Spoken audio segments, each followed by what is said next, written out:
from the world's capital markets. Here are the latest financial headlines brought to you by CMS Prime. Good morning and thank you for joining us. Let's start today's technical analysis with the dollar-yen pair and the recent events stirring the markets. Emily?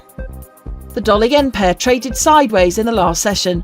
The MACD is giving a negative signal. The Bitcoin-dollar pair fell 4.1% in the last session, after gaining as much as 1.3% during the session.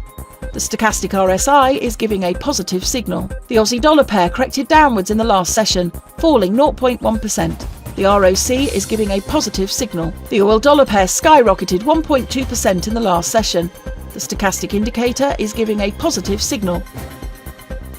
Moving on to world financial news.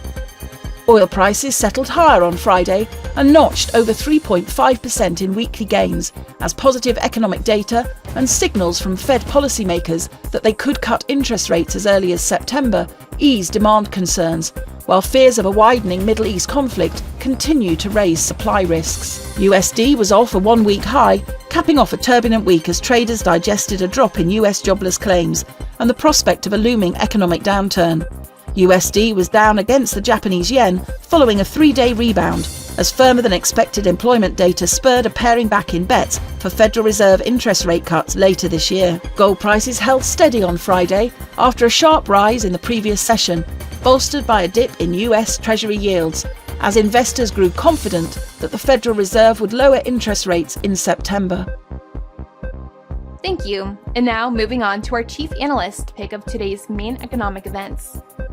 The US 6-month bill auction will be released at 15:30 GMT, the Portuguese Consumer Price Index at 10 GMT, Germany's Wholesale Price Index at 6 GMT, Finland's current account will be released at 5 GMT, Japan's Producer Price Index at 23:50 GMT, the US 3-month bill auction at 15:30 GMT. We hope that you've enjoyed today's market outlook. On behalf of all of us here, we wish you a productive trading day.